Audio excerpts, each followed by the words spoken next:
Hey friends, it's Lars. Same shirt, different tree as I spoke from yesterday. I am following my intuition and making new films. My old collection of check-in films was while driving, and I thought, let's just get a little more formal with my messages. I have the strong sense that the messages I'm giving need to be heard. Um, and at least I really want to speak them, because when I don't, my energy crashes. If I don't speak my truth, my energy crashes. So whether or not this is heard or paid attention to or popular or whatever, at least I spoke it, because there's a lot of forces out there that would say there's no need, don't bother, don't, you're this or that, you're no good anyway, nobody likes you, everybody hates you, that kind of thing. Super ego stuff. And I want to encourage everyone to listen to your heart and mind, and not the voices of the inner critic, which would say don't even bother. So, what do I have to share today? I thought of it quite a lot while swimming. Swam a couple miles, did yoga. I'm extremely privileged and blessed to be in my 50s and not have a lot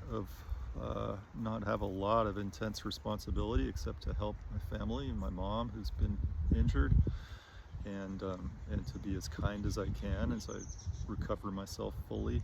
So I have a lot of time to think about stuff and research. What seems to be the most important thing, and I think that the most important thing, and you'll hear this from different folks too, is to strengthen our connections, locally, to strengthen our networks. And who knows what the future will bring, but AI, these large language models, LLMs, this is the time to build a conscious relationship with the technology and with our networks, instead of being like, oh God, yeah, AI is going to kill us, just like every other element of the meta crisis. AI is one one part of the meta crisis that could really save us. And I think it's so important that I do everything that I can to help do my small part for there to be a future for nature, for our families, for our kids. It's so important that I'll make a fool of myself if I need to, and step out of my comfort zone of being very quiet and introverted a lot, and speak my truth here. I lived at Esalen and studied and worked at Esalen Institute in Big Sur, the birthplace of human potential movement, from like 2007. And I started going there in 2000, but I really settled there and stayed there from 2007 until 2015 or 2016. And while I was there, I was so blessed and privileged to just absorb tons and tons of incredible workshops, seminars, trainings, check-ins. I really witnessed this at least for a minute, this kind of almost utopian, community-oriented flow, when there was a minute in the Esalen history where we were, as a community, trying to practice consensus decision making to make decisions, and the pendulum was always swinging with leadership, with choices, and I didn't really know enough about the way the world worked So at a certain point, when the pendulum swung to like the opposite of consensus decision making, I took it personally. I broke the 4 agreements. I got all hurt and depressed and everything like that, and reactive. And anyway, the gift in all that, the gift in experiencing reactivity and all these negative vibrational experiences like rage and projection and unprocessed grief and emotions that are just like stacked down until they express themselves in body language and grimaces. There's a gift in that, and that is getting to learn to know yourself. And I got to know myself. I really got to know my shadow.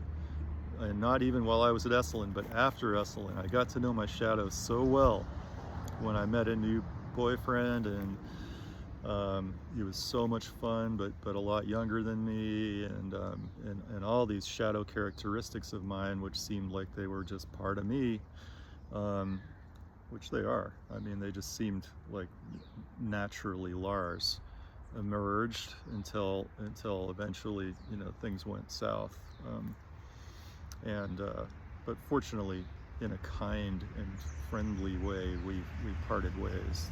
We did hold to being kind to each other.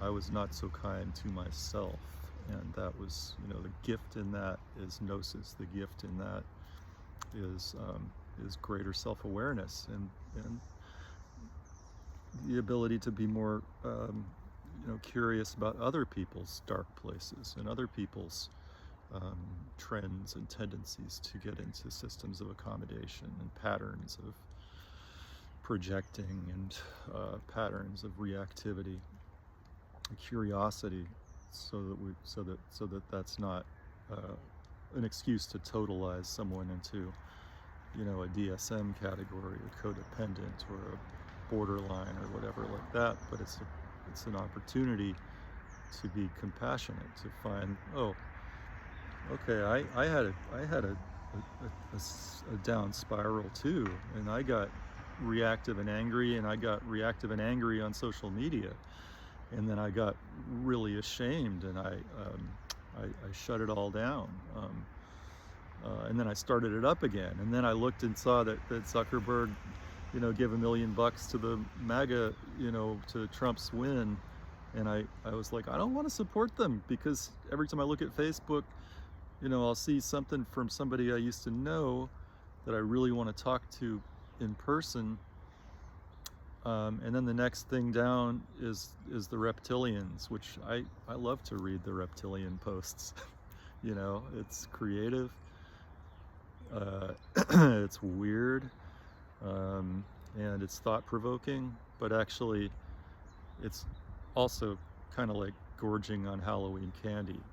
And at a point I was like, all this weird information that may or may not be real combined with actual connection and connectedness, I can't take it. I don't want it. I don't want to support this organization that suggests that it's bringing us into connection when I actually feel so much farther apart from my friends and networks. And so what I want to step out and challenge myself to do is, in so many words, say I want to rebuild some of these beautiful connections at the best.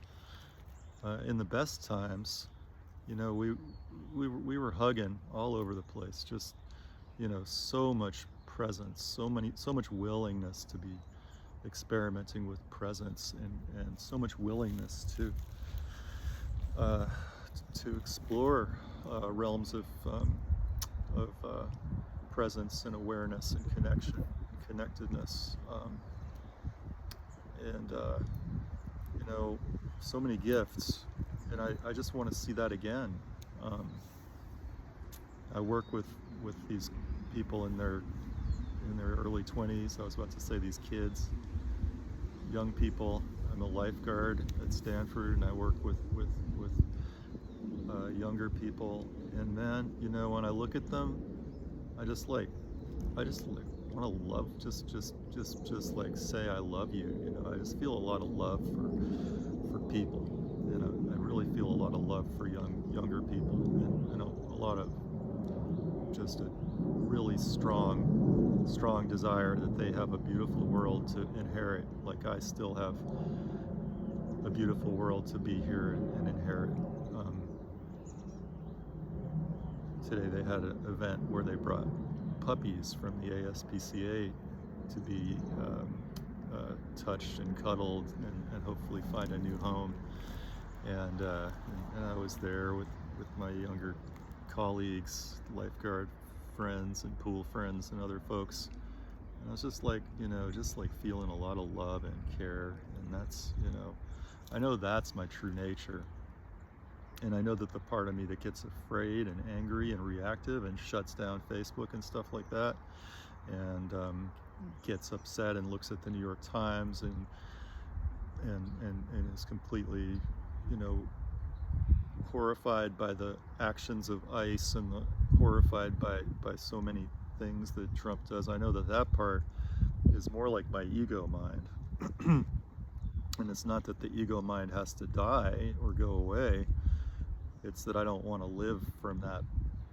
When I live from that place of reactivity and horror without, you know, and paralysis by analysis, not knowing how I can help, my power diminishes. And pretty soon I can't show up for anyone. I can't show up for myself. I can't show up and give massage because I've surrendered so much of my force, like my life force, to worrying, to projecting into the future, or wishing things had been different in the past. And so I don't want to live from that part. That part has a role, and I think that what I want to say and express and not go on too long, because I'm going to keep on making these talks until I get so clear and so unique, maybe clear, and so I get so clear in the message I'm delivering that I can you know, share it more widely. The point I want to make is that these LLMs, the ChatGPT and such, you know, not an all or nothing thing. I don't want it to be the therapist in my pocket. However, I think that it has the capacity to help individuals and companies and corporations in the future distinguish between their fear-based ego mind and their heart-based, loving, Holy Spirit, presence-oriented true self. And if the LLM can do that, and that can spread, and we can rebuild connections instead of do the thing that's very, very easy to do, which is to say, oh, that time you did that thing, you know, I don't like you for that, and just close the door on somebody. And man, I've done it. I don't even know how to open some of those doors again that I've slammed shut on people for having polarizing political beliefs to mine. And it doesn't have to be an all or nothing thing. What I'm saying here is that you know, it's the same old. Love is the answer. Loving kindness. How can we how can we spread stronger, more reverent, loving kindness through our tech that will connect us more and more back to what is really our natural way to be, which is in community with each other, which is loving and forgiving our neighbors and doing all that stuff that all the religions of the world have always, you know, said, and you know, and what Jesus has said, and everything like that. And yeah, I was swimming in the sun for 2 hours, so I've got a little bit of a baked brain, but at least I made my talk here, and maybe tomorrow's talk will be even more clear with with some actual quotes from Jesus. Um, besides love thy neighbor as you love yourself. But look, this is my message of hope. I'm going to keep on sharing it. Beings are numberless. I vow to save them. Delusions are inexhaustible. I vow to end them. Dharma gates are boundless. I vow to enter them. Buddha's way is unsurpassable. I vow to become it. And that's something that I learned from my Zen friends while working at Tassajara, that is chanted at the end of each, or it's every full moon ceremony, every month. No, it's not. It's chanted at the end of each Dharma talk. The full moon ceremony chant is a lovely thing it really speaks to my heart too, and it actually is important to mention before I close. All my ancient twisted karma, from beginningless greed, hate, and delusion, born of body, speech, and mind, this now I avow. And yeah, it's not the full moon, but